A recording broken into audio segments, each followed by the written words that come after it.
은혜를 나눌 말씀은 창세기 16장 7절로 16절 말씀입니다. 봉독해 올리겠습니다. 창세기 16장 7절에서 16절까지입니다. 여호와의 사자가 광야의 샘 곁 곧 술길 샘물 곁에서 그를 만나 가로되 사레의 여종 하가라, 내가 어디서 왔으며 어디로 가느냐? 그가 가로되 나는 나의 여주인 사레를 피하여 도망하나이다. 여호와의 사자가 그에게 이르되 내 여주인에게로 돌아가서 그 수하에 복종하라. 여호와의 사자가 또 그에게 이르되 내가 내 자손으로 크게 번성하여 그 수가 많아 셀 수 없게 하리라. 여호와의 사자가 또 그에게 이르되 내가 잉타하였은즉 아들을 낳으리니 그 이름을 이스마엘이라 하라. 이는 여호와께서 내 고통을 들으셨음이니라. 그가 사람 중에 들나귀같이 되리니 그 손이 모든 사람을 치겠고 모든 사람의 손이 그를 칠지며 그가 모든 형제의 동방에서 살리라 하니라. 하갈이 자기에게 이르신 여호와의 이름을 감찰하시는 하나님이라 하였으니 이는 내가 어떻게 여기서 나를 감찰하시는 하나님을 비었는고 함이라. 이러므로 그 샘을 브엘라 헤로이라 불렀으며 그것이 가데스와 베렛 사이에 있더라. 하갈이 아브라함의 아들을 낳으니 아브라함이 하갈에 낳은 그 아들을 이름하여 이스마엘이라 하였더라. 하갈이 아브라함에게 이스마엘을 낳을 때에 아브라함이 86세였더라. 네, 오늘은 창세기 강의 53번째 시간으로 창세기 16장의 남은 부분을 함께 살펴보도록 하겠습니다. 지난주 강설에서 창세기 16장이 창세기 전체에서 가지는 매우 특별한 특징을 크게 두 가지 관점에서 설명드렸습니다. 하나는 본장에서 다루는 이야기는 우리가 그동안 창세기의 앞부분에서 다룬 어떤 내용보다도 큰 대조를 이루고 있다는 점입니다. 창세기 15장의 아브라함은 하나님과 그분의 약속을 믿음으로 하나님께 의롭다 하심을 받습니다. 하나님께서는 당시 고대 근동에서 유행하던 계약하는 문화를 10분 활용하셔서 아브람과 언약을 체결하십니다. 하지만 언약의 쌍방 당사자인 아브람과 제물을 바쳐진 짐승 사이로 함께 지나가지 아니하시고 하나님을 상징하는 횃불만 홀로 쪼개진 고기 사이를 지나가게 하시는 방식으로 일방적으로 언약을 맺으십니다. 이것은 아브라함이 이 언약을 완전히 지켜 행할 수 없다는 것을 아셨기 때문입니다. 죄인은 원래부터 하나님과 동등하게 언약을 맺을 수 없을 뿐 아니라 하나님과 맺은 언약을 완전히 이행할 수 없습니다. 이 언약의 계획과 성취의 주도권은 오직 하나님께만 있습니다. 하나님은 아브라함이 이 언약을 지키려고 노력하든 혹은 그렇지 못하던 건 상관없이 당신 스스로 언약에 매이심으로써 언약을 통해 약속하신 것을 반드시 책임지고 이루시겠다라는 의지를 보여주시기 위하여 아브라함이 잠든 사이에 홀로 쪼개진 고기 사이를 지나셨습니다. 이후에 아브라함은 깨어나 이 언약과 관련해서 하나님이 전하신 모든 말씀을 들었고 굳게 믿었습니다. 이처럼 아브라함은 지금까지 보았던 그의 모습 중에서 가장 좋은 믿음의 상태를 보여주었습니다.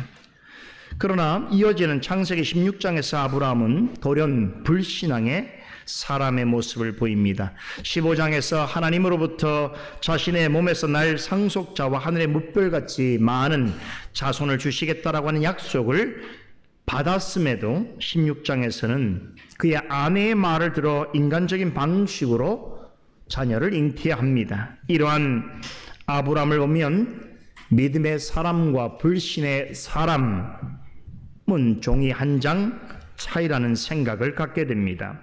15장에서 믿음의 사람이었던 아브라함은 16장에서 불신의 사람으로 등장합니다. 지난주에 살펴본 16장의 전반부 이야기는 아브라함과 사라의 불신앙으로 인해서 그 가정에 예기치 않은 갈등과 고통의 폭풍이 몰려온 내용을 전합니다.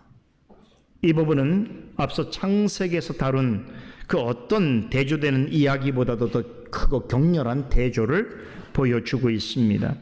창세기 16장에서 주목해 보아야 하는 또 다른 한 가지 특징은 아브람과 사라의 불신앙에 관해서 전하는 이야기가 창세기는 물론이고 성경 전체에서 매우 중요하게 취급되는 두 가지 언약 사이에 위치해 있다는 것입니다. 이 이야기는 샌드위치처럼 창세기 15장의 헷불 언약 그리고 창세기 17장의 할례 언약 사이에 배치해 있습니다. 그러니까 하나님께서 일방적으로 또 주도적으로 맺으신 두 언약이 아브람과 사라가 하나님의 약속을 완전히 신뢰하지 못하고 인간적인 방법으로 자녀를 낳으려고 한 이야기를 감싸고 있는 형태를 띠고 있다는 것입니다.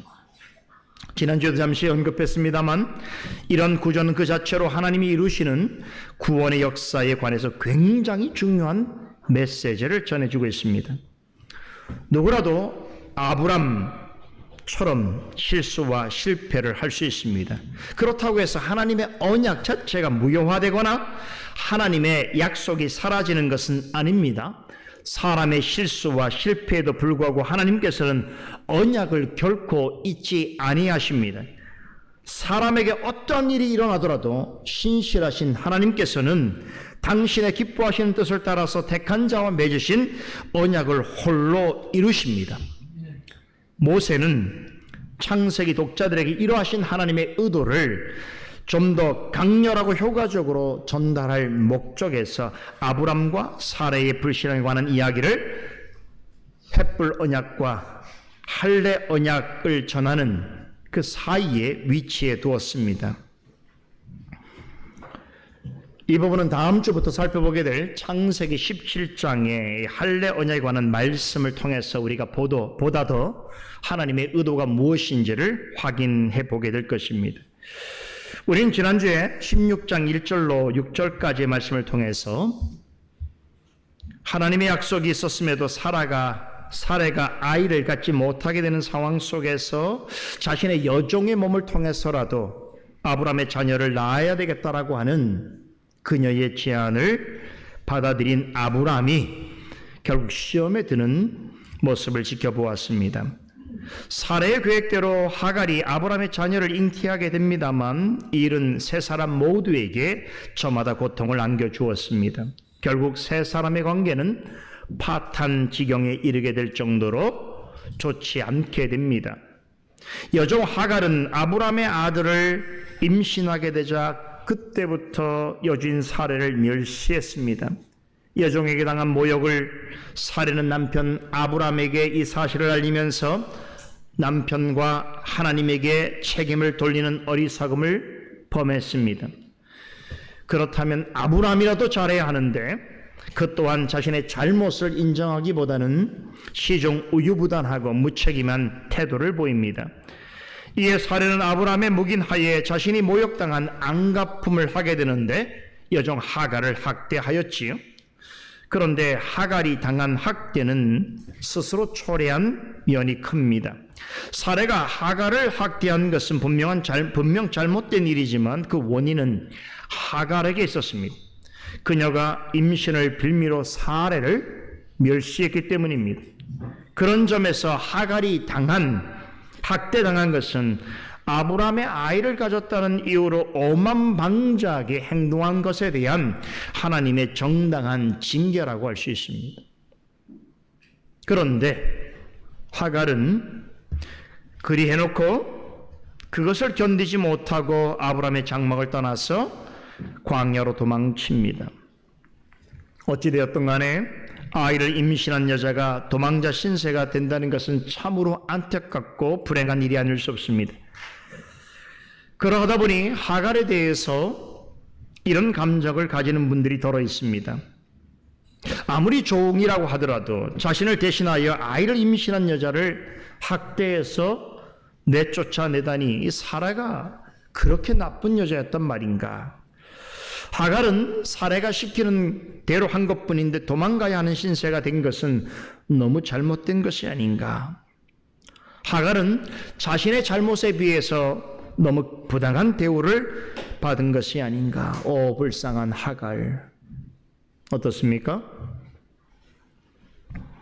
이렇게 하갈의 편을 들고 싶어하는 마음이 우리 가운데도 있을 수 있습니다. 그러나 한 가지 잊어서는 안 되는 사실이 있습니다. 애초에 하갈은 노예였습니다.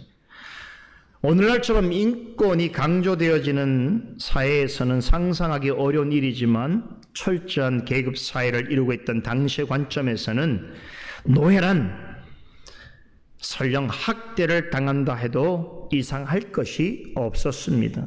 더군다나 그녀는 애굽 출신의 이방인이었습니다. 이런 여자가 정통 히브리인의 주인의 아이를 잉태하고 낳는다는 것은 그녀의 편에서는 대단히 큰 복입니다. 그런데 그 복을 누리려면 히브리인 주인의 장막에 머물러야 했습니다. 사례가 시기하였다 하더라도 여주인의 마음을 헤아리면서 어떻게든 그녀와 함께 있어야 했습니다. 그렇게 하기만 한다면 아브라함에게 약속하신 하나님의 복을 함께 받아 누릴 수 있었습니다. 하지만 하갈은 아브라함의 아이를 잉태하자 자신의 신분을 잊어버리고 교만하고 경거망동했습니다. 마치 자신이 여주인이라도 된 것처럼 행동했습니다. 지금까지 자신에게 은혜를 베푼 여주인 사례를 멸시하기까지 했습니다. 이렇게 볼 때 사례와 하갈 사이의 불화의 최초 원인 제공자는 하갈이라고 볼 수 있습니다. 사례로부터 받은 학대는 그 대가입니다. 그러니 하갈을 생각할 때 단지 부당한 일을 당한 자 혹은 억눌린 자라고 하는 그런 평가는 옳지 않습니다. 우리가 성경적인 신학적 입장이 다른 분들은 하갈을 그렇게 해석하고 있어요. 억눌린 자의 전형이라고 생각합니다. 그러나 성경 분명히 하갈의 학대받은 고통은 그녀의 잘못에 대한 하나님의 징계로 설명하고 있습니다. 여러분, 혹시 이 사례라고 하는 이름 뜻을 아십니까? 사례는 도망자라는 뜻입니다. 하갈이죠. 하갈은 도망자입니다. 자, 그러고 보면 하갈은 그녀 자신의 이름처럼 행동한 것입니다. 지난주 본문의 마지막 구절 6절을 보시면 하갈이 사례 앞에서 도망하였다라고 하는 표현이 나오지요. 여기에는 이런 의미가 내포되어 있습니다.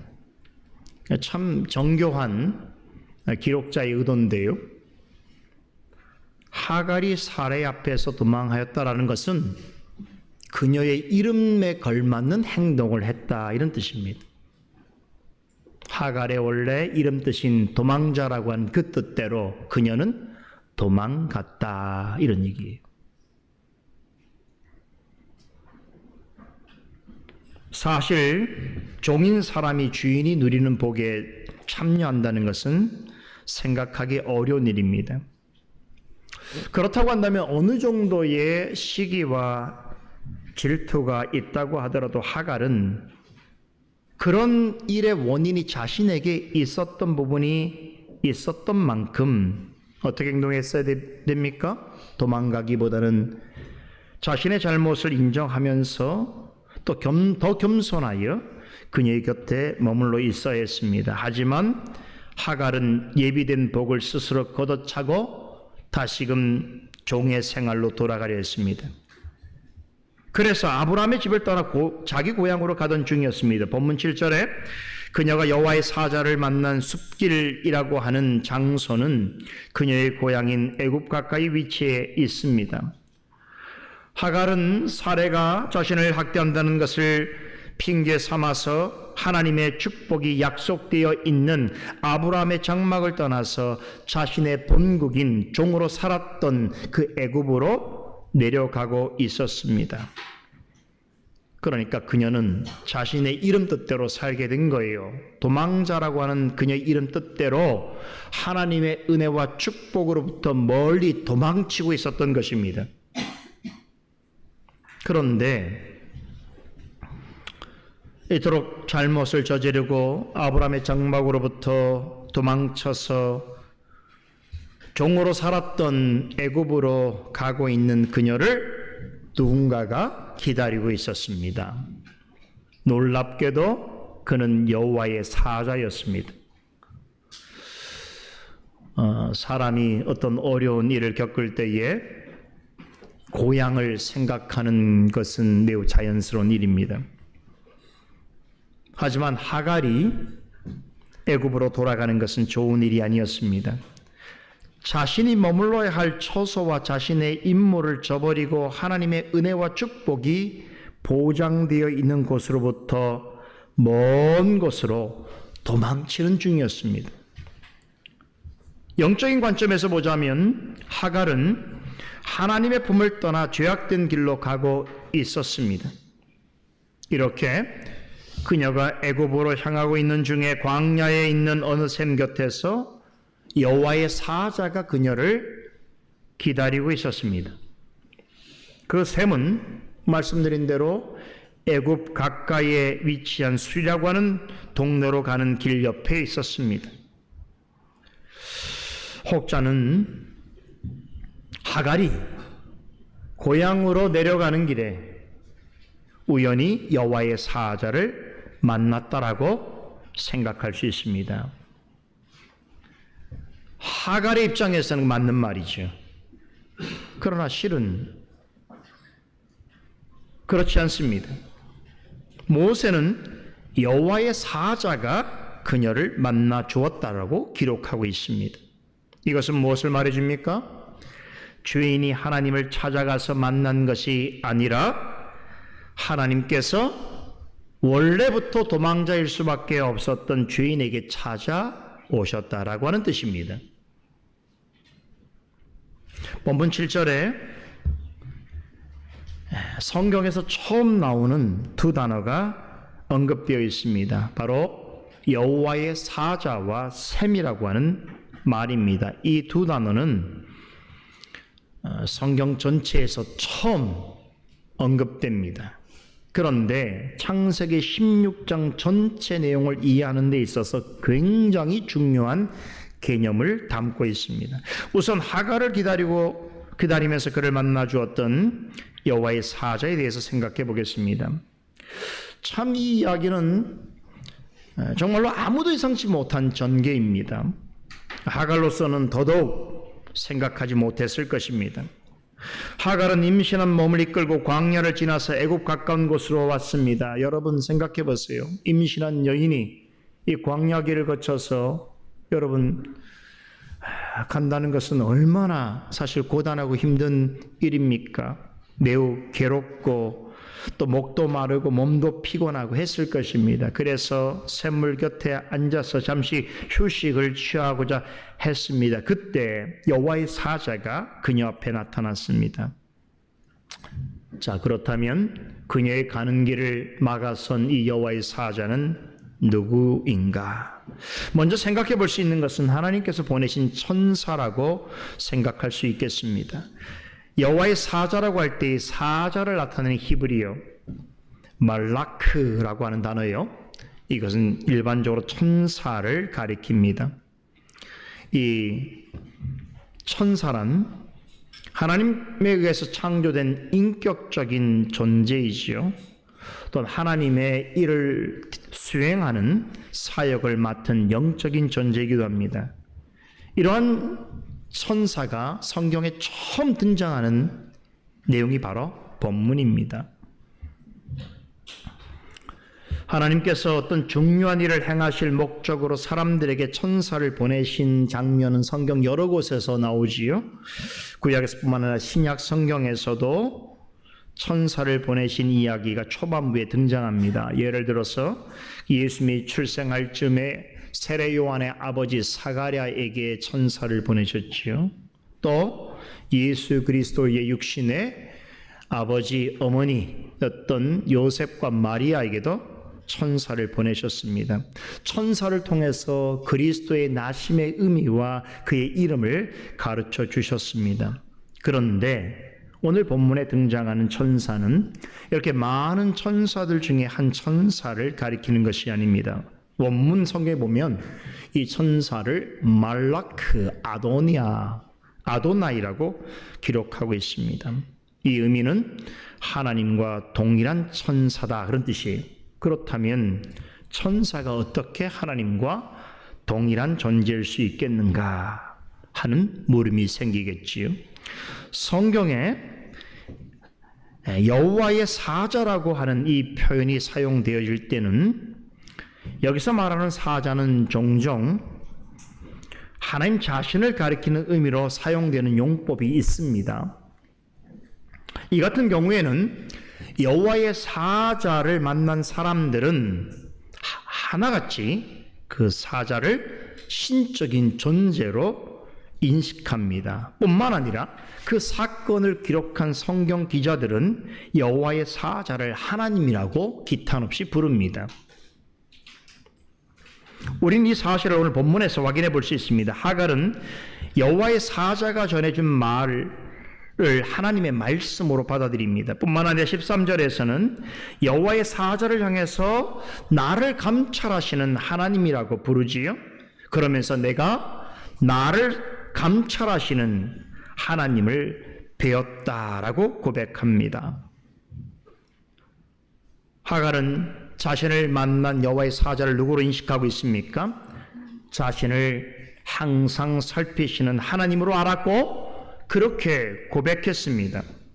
모세도 이에 동의했습니다. 그래서 그녀가 여호와의 사자를 하나님으로 알고 고백한 말을 그대로 창세기 본문에 기록했습니다. 우리 개혁주의 신학권에 있는 성경학자들은 오늘 본절에 나타난 여호와의 사자를 하나님께서 사람의 모습으로 나타날 수 있음을 보여주는 한 가지 예시로 해석합니다.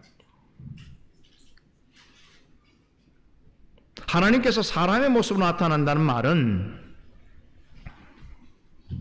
누구에게 적용되는 말입니까? 삼위 중 제2위이신 예수 그리스도에게 적용되는 표현입니다.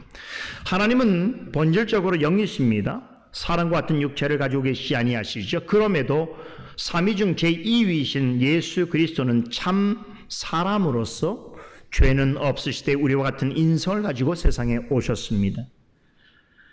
본체상 영이신 하나님께서 사람의 몸을 입고 나타나실 수 있다는 것은 사람의 이성으로는 생각할 수 없는 초월적인 영역의 내용입니다.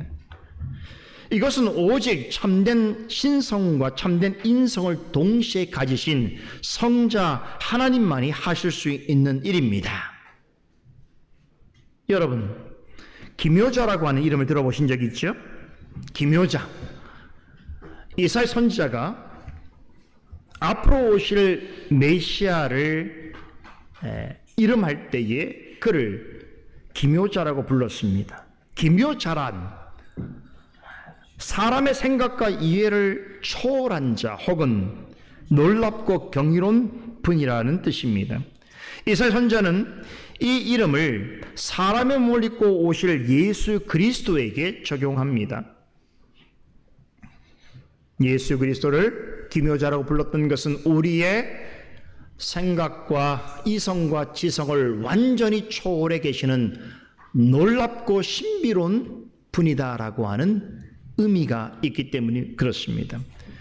이런 이름이 사사기 13장에도 나오지요. 사사시대에 여호와의 사자가 마노아라는 사람과 그의 아내에게 찾아갑니다. 그리고 당시 이스라엘을 구원할 구원자를 낳게 될 것이라고 예고합니다. 그렇게 해서 낳은 사람이 삼손입니다. 그러니까 마노아는 삼손의 아버지인 것이죠. 그런데 마노아의 아내는 당시 자녀를 낳기에는 나이가 너무 많았습니다. 그런데도 여호와의 사자가 아들을 낳을 것이라고 전해주니 마노아는 여호와의 사자에게 당신의 이름이 무엇인가라고 묻습니다. 그때 여호와의 사자가 이렇게 답합니다. 내 이름은 기묘자라 라고 답합니다.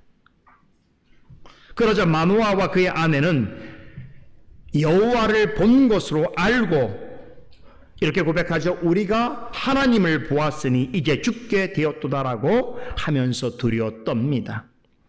이사야와 마노아 부부가 하나님과 동일하게 생각한 이 여호와 사자는 누구를 가리키는 것인가?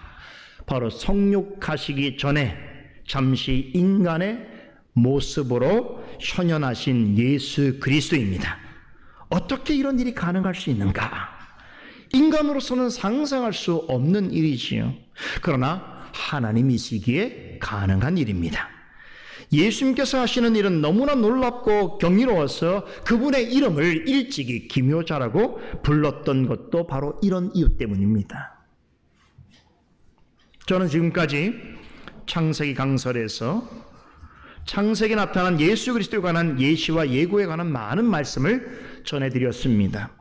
어떤 점에서 창세기에 기록된 모든 말씀은 우리를 예수 그리스도를 향하도록 하는 약속이고 그분에게로 인도하는 복음이라고 할 수 있습니다. 이미 창세기에 예수 그리스도를 향한 약속과 복음이 명징하게 소개되고 있는 것이지요. 하나님께서 아브라함과 맺으신 언약의 궁극적인 성취자도 바로 예수 그리스도이십니다. 그런 점에서 볼 때 오늘 본문에 사레의 여종 하갈을 만나러 온 여호와의 사자는 성육하시기 이전에 잠시 사람의 몸으로 현현하신 예수 그리스도라고 보아도 무방합니다. 우리는 인간의 모습으로 나타나신 예수 그리스도를 놀랍게도 창세기 3장의 에덴 동산에 관한 기사에서 만나볼 수 있습니다. 창세기 3장 8절에 따르면 모세는 에덴 동산에 나타나신 하나님을 이렇게 표현합니다. 동산에 거니시는 여호와 하나님으로 묘사했지요. 에덴 동산은 하나님과 아담과 하와에게 약속하신 참된 안식을 누리도록 하시기 위해서 바깥 세상과 구별하신 장소입니다. 그런 점에서 에덴 동산은 하나님께서 특별히 임재해 계신 거룩한 성소를 예표한다라고 설명드렸습니다. 모세는 이 거룩한 곳인 동산에 여호와 하나님께서 거니러 다니셨다라고 표현했습니다. 이 말은 에덴 동산은 하나님께서 특별한 목적을 위해서 임재하는 곳이었다라고 하는 사실을 전함과 동시에 실제로 하나님께서 동산 이곳저곳을 거니셨다는 사실을 말해주고 있습니다. 동산을 거니시던 하나님께서 범죄한 아담과 하와를 찾으셨습니다. 그러자 아담과 하와가 자신들을 찾으시는 그분의 소리를 듣고 그분의 낯을 피해서 동산 나무 사이에 숨었습니다. 그날 동산을 거니시면서 아브람과 하와를 찾으신 여호와 하나님, 누구를 가리키는 것일까요? 제2유로 계신 예수 그리스도이십니다. 이분은 창세전부터 계셨으며 말씀으로 모든 창조 사역에 참여하셨습니다. 창세기 3장의 아담과 하와의 사건, 그리고 오늘 우리가 살펴보는 16장의 하갈이 여호와의 사자를 만난 사건은 평행적으로 연결되어 있습니다. 두 사건에는 엄청나게 중요한 유사성이 있습니다. 아담과 하와가 죄를 짓고 두려움에 사로잡혀 있을 때에 그들을 찾으셨던 예수 그리스도께서 오늘 본문에서 잘못을 범하고 죄의 길로 도망가던 하갈을 찾으셨습니다.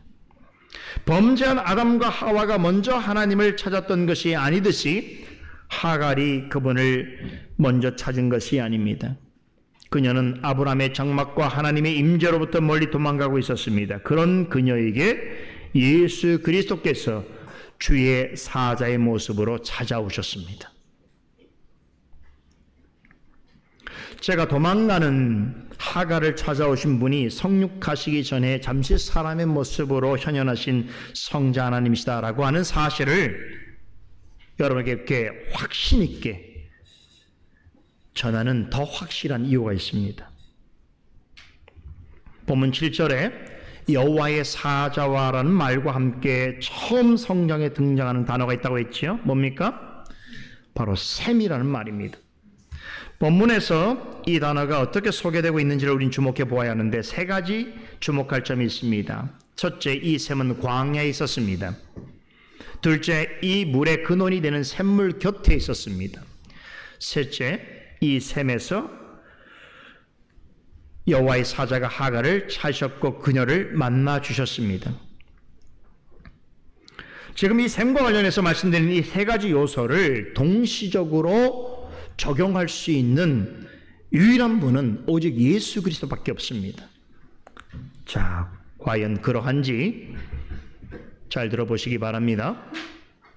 우선 이 셈이 애굽으로 가는 길에 있는 광야에 있었다는 것부터 생각해 보아야 합니다. 하갈은 지금 하나님의 은혜와 축복의 약속이 임한 아브라함의 장막을 떠나서 애굽으로 도망치고 있습니다. 이것은 말씀드린 영적인 의미에 있어서는 하나님을 떠나 죄의 길로 가고 있는 타락한 인생을 상징적으로 나타내고 있습니다. 이것은 마치 어리석은 양이 자신을 푸른 초장 쉴 만한 물가로 인도하는 목자의 손길을 뿌리치고 스스로 사망의 음침한 골짜기로 가는 것과 같은 일입니다. 하갈이 도망가고자 했던 애굽과 그곳으로 가는 중에 거쳐야 했던 광야는 영적으로 보자면 사망의 음침한 골짜기를 향해 가는 것과 같습니다. 그런데 그런 무섭고 위험천만한 메마른 광야길을 가는 어리석고 가련한 인생에게 하나님께서 직접 찾아오셨습니다.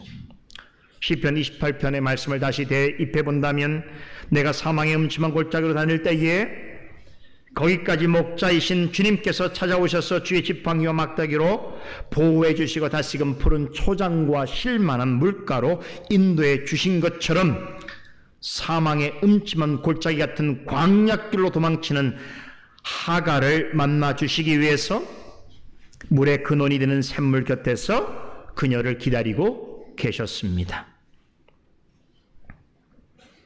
우리가 사망의 음침한 골짜기로 다닐지라도 우리를 푸른 초장과 쉴만한 물가로 인도해 주시는 분은 나의 목자이신 여호와 하나님이십니다. 그럼 잘못한 후에 아브라함의 장막으로부터 강약길로 도망치는 하갈을 물의 근원인 샘 곁에서 그녀를 기다려 주시고 만나 주신 분은 누구이신가? 바로 주의 사자의 모습으로 현현하신 예수 그리스도이십니다. 그녀는 애굽을 향해 강약길을 가는 중에 항상 맑은 물이 샘솟는 샘에서 여호와의 사자로 찾아오신 주님을 만났습니다. 왜 하필 주님께서는 이곳에서 하갈을 만나 주셨던 것일까? 놀랍게도 그 이유가 요한복음 4장에 기록되어 있습니다. 예수님께서 복음을 전하러 가시는 길에 사마리아 땅을 통과하시다가 어느 마을의 우물 곁에서 사마리아 여자 한 사람을 만나게 되시죠. 그리고 이 여인에게 물을 달라라고 요구하십니다. 그러자 이 여인이 어찌하여 사마리아 인간은 상종하지 않는 유대 사람이 나에게 물을 달라 하는가라고 의아해합니다. 그러자 예수님께서 이렇게 답하셨습니다. 내가 만일 하나님의 선물과 또 내게 줄 물 좀 달라 하는 이가 누구인 줄 알았더라면 내가 그에게 구하였을 것이고 그가 생수를 내게 주었으리라 라고 하셨습니다. 이 말씀의 여자는 예수님께서 말씀하신 그 생수를 어디서 구할 수 있는가라고 되묻습니다. 이때 예수님께서 우리 모두가 잘 알고 있는 유명한 복음을 전하시지요. 요한복음 14장 13절 14절 말씀입니다. 이 물을 마시는 자마다 다시 목마르려니와 내가 주는 물을 마시는 자는 영원히 목마르지 아니하리니 내가 주는 물은 그 속에서 영생하도록 솟아나는 샘물이 되리라. 여러분, 이 말씀이 그냥 우연히 나온 게 아니에요. 이 말씀에 구약의 배경이 오늘 우리가 살펴보고 있는 하갈이 여호와의 사자를 만난 내용입니다. 사마리아인은 이 말씀을 듣기 전까지 예수님께서 말씀하신 그 생수를 뭐라고 생각했습니까? 사람이 마시는 물로 생각했습니다. 하지만 예수님께서 말씀하신 생수는 무엇이었습니까? 바로 자신이었습니다. 이처럼 예수님과 사마리아 여인과의 만남은 오늘 본문에 나오는 여호와의 사자와 하갈의 만남의 의미가 무엇인지를 정확하게 가르쳐 주고 있습니다. 예수님께서는 사마리아인에게 자신은 영원히 목마르지 아니하는 생수같이 죄인에게 영원한 생명을 주시기 위하여 오신 구세주인 것을 가르쳐 주시기 위하여 야곱의 우물이 있는 곳으로 찾아가셔서 그녀를 직접 만나 주셨습니다. 그런데 놀랍게도 예수님께서 이 땅에 사람의 육신을 입고 오시기 약 2000년 전에도 그와 같은 일을 행하셨습니다. 죄인인 하갈이 광야로 도망갈 때 그녀를 만나 주시기 위하여 여호와의 사자의 모습으로 물 근원이 있는 샘 곁으로 찾아가셨습니다. 창세기 21장 19절에는 성경에서 두 번째로 샘에 관한 기록이 나옵니다. 공교롭게도 이 샘에 관한 이야기도 하갈과 관련되어 있습니다. 21장 19절 이렇게 전합니다. 하나님이 하갈의 눈을 밝히심에 샘물을 보고 가서 가죽 부대에 물을 채워다가 그 아이에게 마시웠더라 라고 합니다. 이 장면 바로 전에 하나님께서 하갈에게 축복하시는 약속의 말씀이 나옵니다. 이 말씀이 있은 후에 하나님께서는 그녀의 눈을 밝히셔서 샘물을 바라보게 하십니다. 하나님께서 왜 그녀에게 이와 같은 일을 행하신 것일까요? 이것은 하나님의 약속을 성취하는 이는 오직 예수 그리스도시라는 것을 밝히 알도록 하시기 위해서입니다. 또한 우리의 영원히 목마르지 않을 구원을 주시는 분은 오직 예수 그리스도이신 것을 가르쳐 주시기 위해서입니다. 여기서 우리는 반드시 알아야 할 구원의 한 가지 중요한 원리를 깨닫습니다. 하나님께서 하갈의 눈을 밝히셨을 때에 비로소 그가 만난 여호와의 사자가 누구인가를 알게 되었습니다. 하나님의 이런 역사가 없었다면 설령 여호와의 사자를 만났다 하더라도 그가 누구인지 관심조차 갖지 않았을 것입니다. 왜 그분이 광야 길에 있는 물의 근원이 되는 샘에서 자신을 만나 주셨는지 알지 못했을 것입니다. 하나님께서 사람의 마음의 눈을 열어주지 아니하신다면 그 누구도 하나님 앞으로 나아갈 수 없습니다. 그리스도를 알 수 없습니다. 예수님께서 베드로가 자신을 향해서 주는 그리스도시여 살아계신 하나님의 아들이십니다라고 하는 귀한 신앙 고백을 하였을 때에 그를 칭찬하시면서 복 있다 하시면서 이를 내게 알게 한 이는 혈육이 아니라 하늘에 계신 내 아버지시냐고 가르쳐 주셨습니다. 하나님께서는 도망치는 하갈에게도 찾아가셔서 이 같은 은혜를 베푸셨습니다. 놀랍게도 죄인을 구원하실 유일한 이이신 그리스도께서 직접 그녀를 찾아가셨습니다. 그때 하나님께서는 그녀의 마음의 눈을 밝혀주셨습니다. 그러자 그녀는 자신을 만나준 여호와의 사자를 누구로 깨닫습니까? 감찰하시는 하나님으로 깨닫습니다. 그리고 내가 여기서 나를 감찰하시는 하나님을 배웠다라고 거듭거듭 감탄하게 됩니다. 이 사실이 얼마나 그녀에게 있어서 감격스럽고 놀라운 일이었던지 하갈은 이 여호와의 사자를 만났던 이 샘을 부엘라 헤로이라고 하는 이름으로 이 샘에 이름을 붙입니다. 본문 14절에 나오지요. 이 부엘라 헤로이라고 하는 말은 세 단어가 합쳐져 있는 말입니다. 우물을 뜻하는 베르라고 하는 말과 살아있다라고 하는 뜻의 하이라는 말과 보다 혹은 살피다는 뜻의 로에라고 하는 단어가 겹쳐졌습니다. 이 세 단어를 합치게 되면 부엘라 헤로이가 됩니다. 이 말을 풀었으면 살아계셔서 나를 감찰하시는 분의 우물이라고 하는 뜻이 됩니다. 여러분, 이 샘은 원래 없었다가 갑자기 생겨난 것이 아닙니다. 원래부터 거기에 있었던 샘입니다. 이 샘처럼 예수님께서도 세상이 창조되기 전부터 계셨습니다. 영원부터 영원까지 항상 구원자로 계셨습니다. 하지만 그 샘이 어느 때까지는 하갈의 눈에 보이지 않았던 것처럼 세상의 많은 사람들은 그분을 보지 못합니다. 영원 전부터 구원자로 계시는 주님을 생각하지 아니하고 바라보지 못하고 살아가고 있습니다. 그러나 감사하게도 우리는 하나님께서 그분을 바라볼 수 있는 눈을 주셨습니다. 그 믿음의 눈을 들어서 우리 주님을 바라보고 의지할 수 있게 해주셨습니다.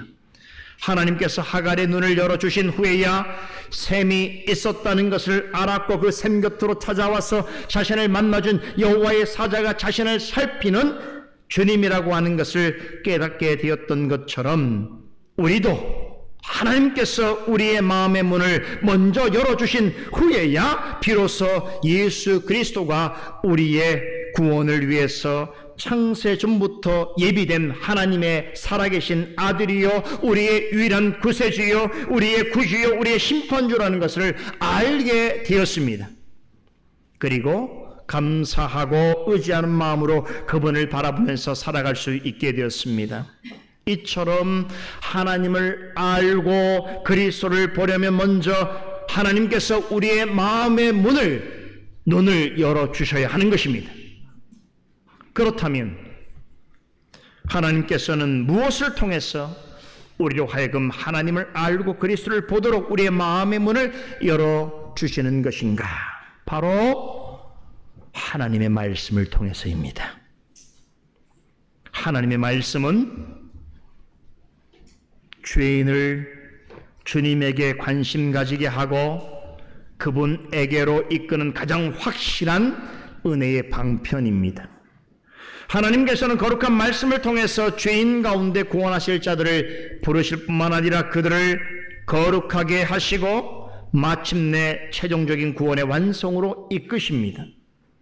죄인된 자가 하나님에 대해서 알고 그분에게로 가까이 가려면 하나님께서 먼저 사람의 마음의 문을 열어주셔야 합니다.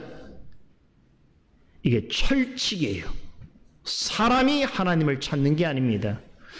하나님이 찾으셔서 하나님을 바라보게 하시는 것입니다.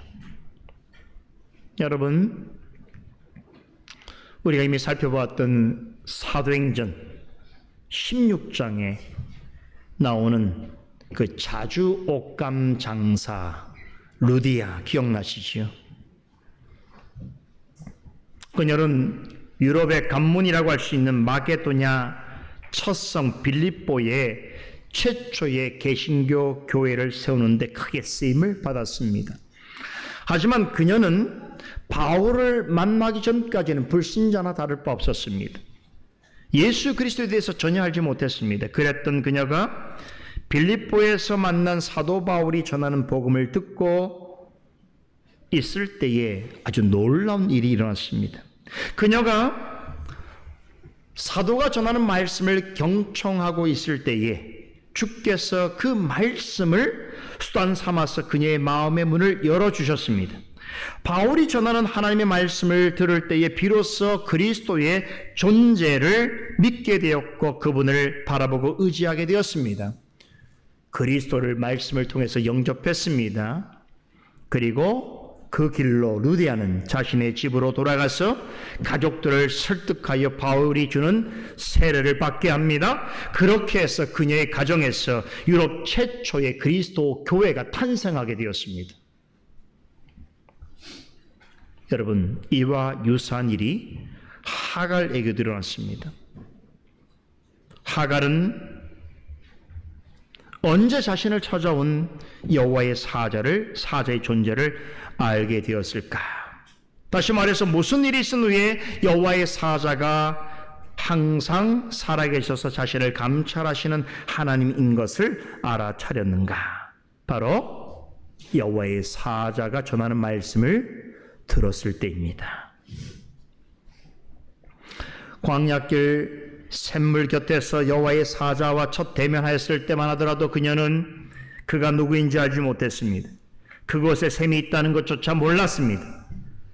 여호와의 사자가 자신에게 찾아온 것이 은혜이고 축복인 줄 그녀는 까마득히 모르고 있었습니다.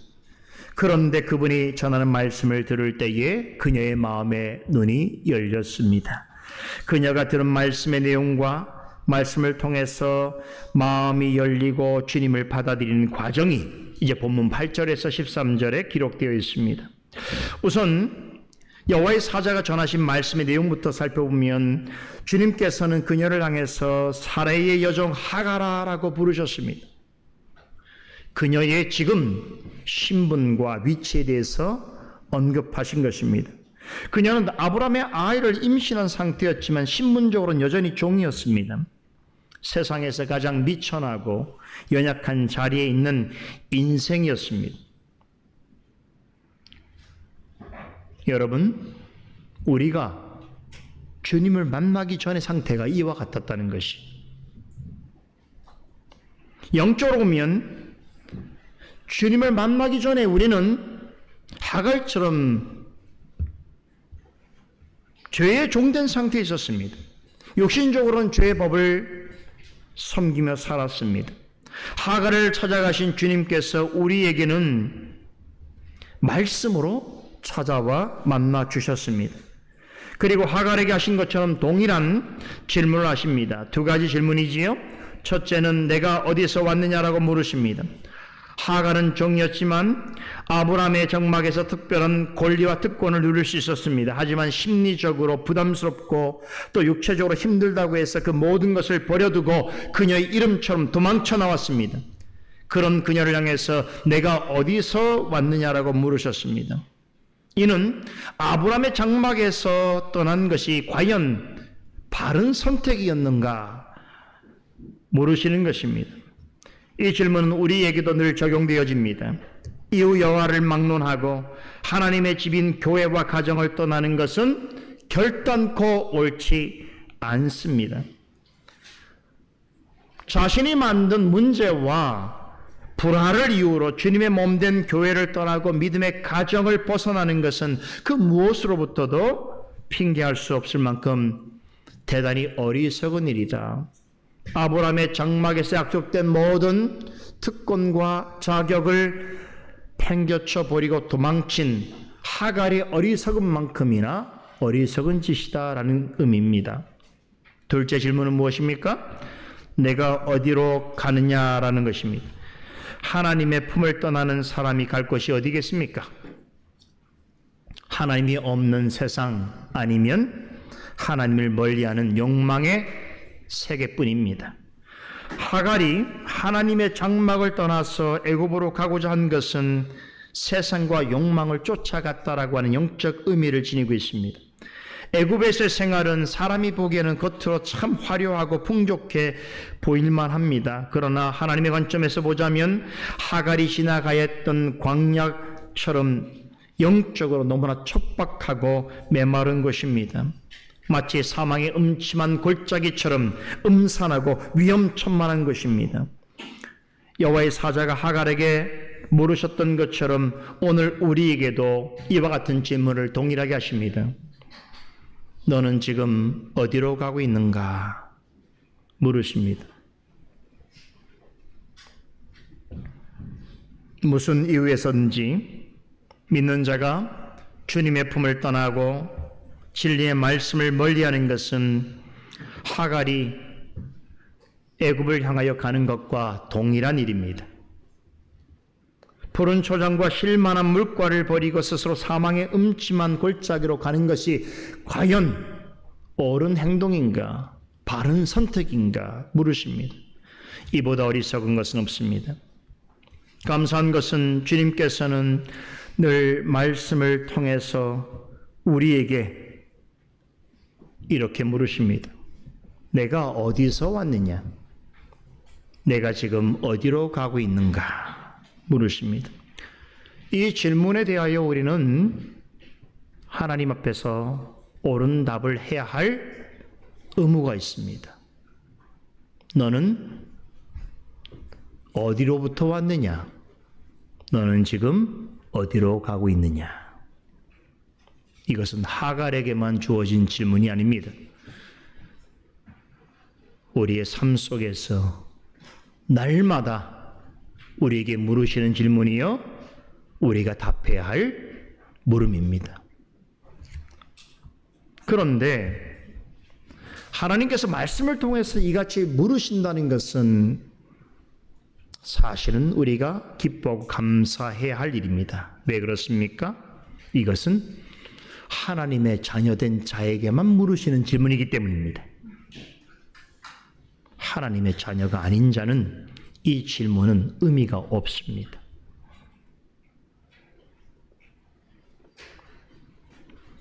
하나님의 자녀라도 잠시 곁길로 갈 수 있습니다. 당분간 아버지의 집을 떠나간 탕자처럼 지낼 수도 있습니다.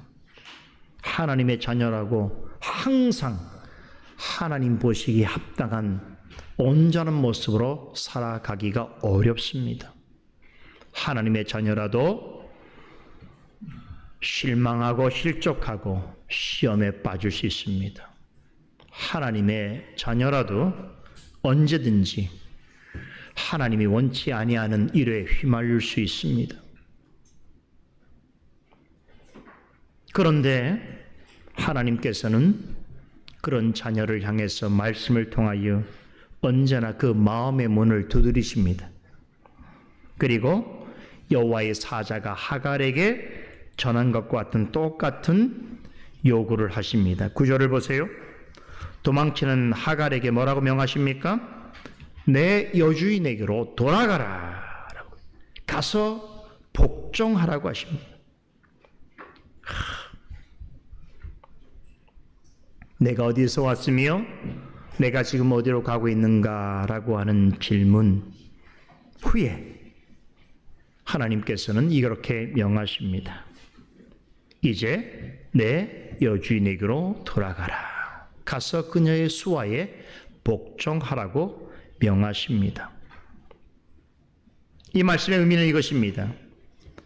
네가 떠나온 아브라함의 집으로 다시 돌아가서 네가 잘못한 일에 대하여 용서를 구하라. 그리고 거기서 너의 특권을 누리고 내게 주어진 의무를 다하라라는 것입니다. 그것이 너에게 가장 큰 행복이며 가장 복된 삶이다라고 하시는 것입니다. 말씀드린 대로 하갈이 사례로부터 학대를 당한 것은 그가 사례를 멸시한 일에 대한 대가입니다. 하갈이 사례를 멸시하지 않았더라면 학대받지 않았을 것입니다. 그렇기 때문에 조금 학대를 받았다고 해서 아브라함의 집을 떠나오는 것은 옳지 않은 행동이었습니다. 그래서 여호와의 사자는 하갈에게 다시 여주인에게로 돌아가서 그녀의 수하에 복종하라고 명하십니다. 다시 말해서 자신의 잘못으로 그르친 여주인과의 관계를 회복하라는 것입니다. 이것은 단지 사례와 친하게 지내라는 뜻이 아닙니다. 사례와 하갈의 운명은 아브라함과 언약을 맺은 하나님과 어떤 관계를 맺고 있는가에 따라서 결정되게 되어 있습니다. 이것은 우리도 마찬가지입니다. 우리의 운명은 아브라함이 알고 고백한 그 하나님과 어떠한 관계를 맺고 있는가라고 하는 것에 결정되어집니다. 하나님께서 아브라함에게 약속하신 은혜와 축복을 받아 누리기 위해서는 반드시 아브라함의 장막에 거해야 합니다. 즉 아브라함의 집을 떠난다는 것은 곧 하나님이 아브라함과 맺은 언약과 상관없는 인생이 된다는 것과 같은 뜻입니다. 하갈이 애굽으로 돌아간다는 것은 다시 죄의 노예로 살겠다는 것이나 다를 바가 없습니다. 그러기에 주님께서는 그녀에게 아브라함의 집으로 다시 돌아가라고 명하십니다. 이 명령에는 이런 의미가 전제되어 있습니다. 하나님의 말씀에 순종하여 돌아간다면 거기서 다시 환영받을 것이다. 하나님께서 아브라함에게 약속하신 복을 함께 누리게 될 것이다 라고 하는 의미가 이 명령에 전제되어 있습니다. 그래서 돌아가라는 것이. 여러분, 부디 말씀이 하갈에게만 주어진 명령이라고 생각지 마시기를 바랍니다. 하나님께서 우리를 향해 날마다 명하시는 말씀입니다. 우리도 하갈처럼 어리석은 행동을 할 때가 있습니다. 하나님의 자녀로서 마땅히 지켜야 하는 자리가 있고 또 의무가 있음에도 무슨 일을 핑계 삼아서 그것을 저버리고 애써 외면하면서 도망치려 하기도 합니다.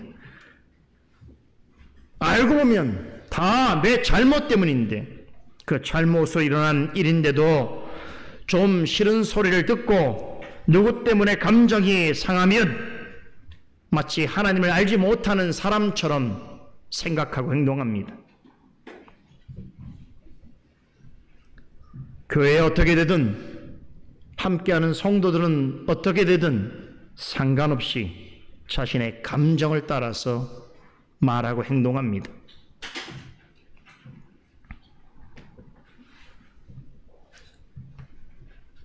하지만 하나님께서는 그런 가능성이 농후한 우리를 향해서, 또 실제로 그런 일들을 반복적으로 행하고 있는 우리를 향해서 내가 어디서 왔으며 지금 어디로 가고 있느냐를 말씀으로 물으십니다. 그리고 말씀을 통해 다시 돌아가라고 명하십니다. 그런 말씀에 순종하여서 자신의 잘못을 고백하고 진정으로 하나님께로 돌아가는 사람은 아무리 크고 위중한 잘못을 범했다더라도, 소위 죽을 죄를 저질렀다 하더라도 주님께서는 흔쾌히 받아주시고 용서해 주실 의향이 있다고 하시는 것입니다. 혹시 지금 삶의 자리가 아브라함의 장막을 떠나서 애굽으로 향하는 하갈의 모습 같지 않습니까? 혹시 하나님과 사람 앞에서 어떤 중대한 잘못을 계속 범하고 있지는 않습니까? 분명하게 드러난 하나님의 뜻과 다르고 반대되는 행동을 계속 고집하고 있지는 않습니까? 조금이라도 그런 부분이 있다면 오늘 여호와의 사자가 하갈에게 명한 말씀을 하나님께서 여러분 자신에게 주신 명령으로 받아들이시길 바랍니다. 살려면 방법은 하나밖에 없습니다. 말씀을 따라 하나님께로 돌아가야 합니다. 그리고 하나님의 법에 순종해야 합니다. 그러기만 한다면 하나님께서 어떠한 일이 우리에게 있을지라도, 우리가 어떠한 잘못을 범했을지라도 다시 받아주시고 회복해 주실 것입니다. 하나님의 언약 백성에게 주신 은혜와 축복과 평안과 위로를 맛볼 수 있는 유일한 길은 하나님께로 돌아가서 그분에게 순종하는 것입니다. 하나님께서는 우리가 어떤 잘못을 행했다 하더라도 성령과 말씀에 의지하여 돌이켜 순종하고자 할 때에는 언제든지 두 팔 벌려 받아주십니다. 그리고 그리스도 안에서 약속하신 하늘의 평안과 위로와 축복을 아낌없이 베풀어 주십니다. 여호와의 사자는 이러하신 하나님의 마음을 담아서 하갈과 그의 자손을 위해 예비되어진 복을 전하십니다. 10절과 11절을 보세요. 여호와의 사자가 또 그에게 이르시되 내가 내 씨를 크게 번성하여 그 수가 많아 셀 수 없게 하리라. 여호와의 사자가 또 그에게 이르되 내가 임신하였은즉 아들을 낳으리니 그 이름을 이스마엘이라 하라. 이는 여호와께서 내 고통을 들으셨음이니라 라고 하셨습니다. 놀랍게도 여호와의 사자는 하갈과 그의 몸에서 태어날 아들에게도 하나님께서 아브라함에게 약속하신 것과 상당히 유사한 축복을 전해주셨습니다. 그들의 자손도, 즉 하갈의 몸에서 난 이스마엘의 자손들도 그 수가 셀 수 없이 많게 하실 것이라고 하셨습니다. 그리고 그녀가 아들을 낳을 것인데 그 아들의 이름을 이스마엘이라고 하라고 하시면서 이름 뜻까지 알려주셨어요. 이스마엘이란 하나님께서 들으셨다라는 뜻입니다. 여호와의 사자가 하갈이 낳을 자녀에게 하나님께서 들으셨다라고 하는 뜻의 이스마엘이라는 이름을 지어주신 이유를 덧붙여 설명해 주십니다. 그것은 하나님께서 그녀의 고통을 들으셨기 때문이라고 하십니다. 자, 그런데 중요한 것은, 여기서 강조되어야 될 것은 하갈의 고통이 아닙니다. 다시 말씀드리지만 하갈의 고통은 그녀의 잘못에 대한 정당한 대가입니다. 하갈이 고통당한 것은 스스로 자초한 것입니다. 그런데 우리 늘 자신의 잘못으로 인한 고통에만 마음을 두고 있지요. 그것은 여주인 사례를 멸시한 까닭이고 아브라함의 장막을 떠난 이유입니다. 어떤 면으로 보더라도 하갈은 복을 받을 만한 자격이 없습니다. 학대받더라도 이상할 것이 없는 종입니다. 그럼에도 하나님께서는 이 같은 사람이 고통 중에 부르짖는 간구조차 기울이시는 분이시다라는 것을 말씀하고 있습니다. 하갈이 당한 고통이 얼마나 큰 것인지, 또 하나님을 얼마나 간절히 부르짖었는지에 대해서 우리로서는 알 길이 없습니다. 그러나 한 가지 확실한 것은 하나님께서는 다 들으신다는 것입니다. 하갈같이 천하고 보잘것없는 인생의 처지도 헤아리시고 그녀 같은 자들의 간구에도 귀를 기울이신다는 것입니다. 심지어 하나님의 방법이 아니라 인간적인 방법으로 나온 그녀의 아들과 그 후손들도 돌보시고 크게 번성하게 하실 것이라고 약속하십니다. 하나님의 약속은 역사 속에 그대로 실현되었습니다. 하갈의 아들 이스마엘은 오늘날 중동 민족의 조상이 되었습니다. 그의 후손들은 셀 수 없이 많습니다. 이렇게 될 수 있었던 것은 하나님께서 하갈의 고통 어린 간구에 귀 기울여 주셨기 때문입니다. 그 결과 그녀와 그의 아들 이스마엘의 후손들이 번성하는 복을 받게 되었습니다. 물론 이후에 이스마엘과 그의 후손들 중에 어떤 자들은, 대부분은 하나님께서 아브라함에게 약속하신 것과 전혀 다른 자리에 있게 됩니다.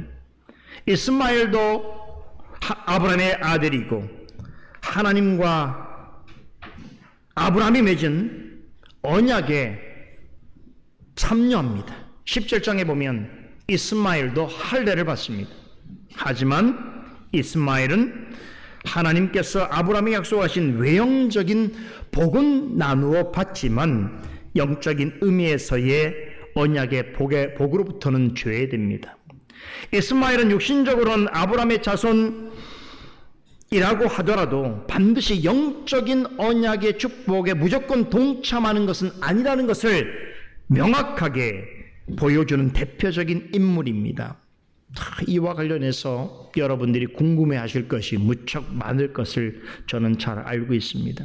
특별히 이스마엘에 대해서도 궁금한 것이 있을 것입니다. 그러나 오늘 본문에서는 많은 것을 알려주고 있지 않습니다. 다만 그의 이름과 그 이름의 뜻 정도, 그리고 그가 어떤 성품을 가진 자가 될 정도에 대해서만 알려주고 있습니다. 그래서 오늘은 이 정도만 여러분에게 말씀을 드리는 거예요. 그러나 앞으로 우린 계속 이스마엘을 만나게 될 것입니다. 그 과정을 통해서 제가 이스마엘에 대해서 여러분이 궁금해하는 것을 하나하나 말씀을 통해서 설명드리게 될 것입니다. 12절을 보면 그의 성품에 대한 예고의 말씀이 나오죠. 그는 들나귀 같은 사람이 될 것이라고 합니다. 야생 나귀처럼 거칠고 대담하고 도전적인 사람이 될 것이란 뜻이지요. 또 모든 사람의 손과 부딪히고 온 세상 사람들을 대적하는 사람이 될 것이라고 하십니다. 무슨 뜻입니까? 그의 자손들은 다른 민족들과 끊임없이 다투고 전쟁하는 그런 일들을 행하게 될 것이라고 하는 예언입니다. 12절에 그의 손이 모든 사람을 치겠고 그의 모든 사람의 손이 그를 칠지며 그가 모든 형제와 대항하며 살리라라고 하는 말씀의 의미가 이것입니다. 여러분, 오늘날 이슬람 신앙을 가지고 있는 중동 민족이 이스마엘을 자신의 조상으로 삼고 있는 것은 우연이 아닙니다. 그리고 그 중동 민족이 어떻게 자신의 후손들을, 민족을 이루어가는지도 오늘 이 말씀에 다 압축된 예언으로 있습니다. 그것이 지금 실현된 것뿐이에요. 우연한 일이 아닙니다. 오늘 말씀이 성취된 것입니다. 그럼에도 이런 질문을 할 수 있습니다. 본문에서 여호와의 사자가 하갈에게 이스마엘과 그의 후손들의 번성에 관해서 예언한 것이 그렇다면 과연 어떤 점에서 축복이라고 할 수 있겠는가 하는 것입니다. 이것은 직접적으로 이스마엘과 그의 후손들을 축복한 것이 아닙니다. 우선 기억할 것은 하나님께서 하갈의 간구를 들으셨고 이스마엘과 그의 후손들을 번성케 하셨다는 것은 하나님께서는 이스라엘만의 하나님이 아니시라는 것을 말해주고 있습니다. 하나님은 히브리인의 민족신이 아닙니다. 하나님은 온 세상의 창조주이여 모든 신들 위에 참신이시며 참되고 유일하신 하나님이십니다. 그러기에 하나님께서는 모든 것에 대하여 절대적인 주권을 가지고 계십니다. 그러하신 하나님께서 하갈의 아들인 이스마엘과 그의 후손들을 번성하게 하셨다는 것은 결국 이런 의미입니다. 복음이 왜 온 민족과 땅끝까지 전파되어져야 하는지에 관한 이유를 제시해 주고 있습니다. 육신적으로나 혈통적으로 이스마엘 후손 중에도 하갈처럼 하나님의 구원의 은혜를 받은 자들이 있기 때문입니다. 하갈은 이 사실을 여호와의 사자가 전해주신 말씀을 통해서 깨달았습니다. 그래서 그녀는 자신에게 나타나 은혜를 베푸시고 축복해 주신 여호와의 사자를 향해서 나를 살피시는 하나님이시다라고 부르며 그분을 찬송하였던 것입니다. 그녀는 애굽으로 도망하던 자신을 찾아서 만나주신 여호와의 사자의 정체를 알았습니다. 그분은 자신이 잘못했을 때에도, 고통 중에 있을 때에도, 죄악된 길로 나아가는 중에도 스스로 괴로운 일을 자초했다 할지라도 버리지 아니하시고 항상 살피시고 도우시고 무엇보다도 말씀을 통해서 자신이 가야 할 올바른 길을 제시해 주시고 돌이킬 수 있는 기회와 용기를 주시고 모든 죄와 잘못을 구할 때 기꺼이 받아주시고 용서해 주시는, 언제나 나를 살피시는 하나님이신 것을 알았습니다. 그녀는 또한 자신에 대해서 잘 알고 있었습니다. 그녀는 애굽 사람이었고 종이었으며 여주인 사례의 은혜를 입고도 그녀를 멸시했으며 아브라함의 집에서 누릴 복을 스스로 거둬찬 자였습니다. 하갈이라는 이름처럼 하나님의 보살핌과 은혜와 축복으로부터 멀리 도망친 죄인이었습니다. 이처럼 하나님 앞에 하갈은 아무것도 내세울 것이 없고 어떤 복도 누릴 자격이 없는 사람이었습니다. 그런데도 하나님께서는 철천지 원수 같은 자의 고통 어린 간구에도 귀를 기울여 주셨습니다. 그리고 어떤 형편에 있든지 그녀를 항상 살펴주시고 그녀가 자신의 힘으로는 어찌할 수 없을 때 찾아와서 말씀해 주시고 말씀으로 무엇을 해야 할지를 알려주실 뿐만 아니라 무엇보다도 하나님에게로 돌아갈 수 있도록 도우시고 격려해 주셨습니다. 이러하신 하나님의 은혜를 생각할 때 그녀의 입술에서 이와 같은 신앙 고백이 흘러나왔습니다. 내가 어떻게 여기서 나를 감찰하시는 하나님을 배웠는고. 와, 어떻게 나와 같은 자를 항상 살피시고 도우시고 참으시고 인도하신 하나님을 내가 어떻게 만날 수 있게 되었는고 고백하게 되었던 것입니다. 하나님을 알고 자기를 아니까 이 고백이 진실로 나오게 된 거예요.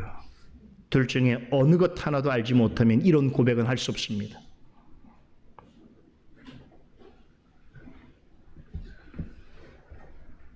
여호와의 사자가 전해준 모든 말씀을 다 들은 하갈은 하나님에 대해서 이전에 알지 못했던 새로운 신적 이해를 갖게 되었어요. 그 하나님은 언제나 나를 감찰하시는 분이시구나. 그 하나님은 영원부터 영원까지 나를 살피시고 나를 아시고 나를 인도하시는 분이시구나. 이런 고백을 하게 되었습니다. 이 기억을 잊지 않기 위해서, 살아생전 이 기억만큼은 유지하기 위해서 그녀는 여호와 사자를 만났던 그 샘을 부엘라 헤로이라고 이름 지었습니다. 부엘라 헤로이는 나를 감찰하시는 살아계신 하나님의 셈이라는 뜻입니다. 말씀을 하십니다. 하나님의 사람에게는 각자 다 부엘라 헤로이 같은 셈이 있습니다.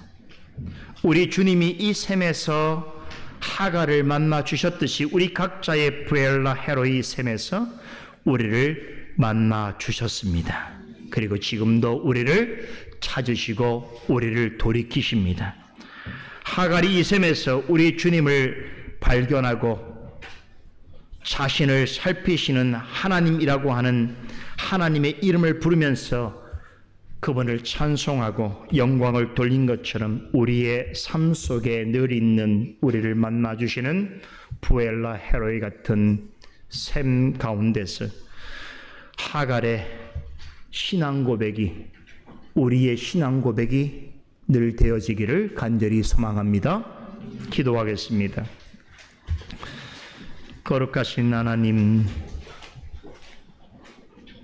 오늘도 참으로 오랜 역사를 거슬러 인간의 역사의 시초에 기록된 이 말씀이 오늘 우리의 신앙과 우리의 삶을 은혜로 복돋워 주시고 새롭게 하시고 하나님 앞에 돌이킬 수 있도록 은혜의 방편으로 삼아 주신 것을 감사드리옵나이다.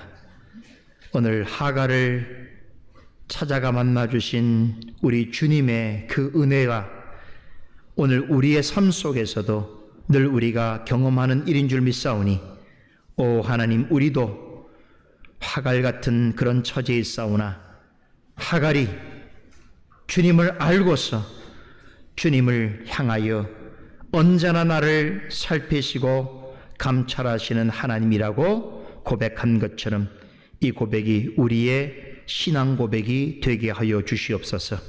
감사드리며 예수님 이름으로 기도드리옵나이다. 아멘.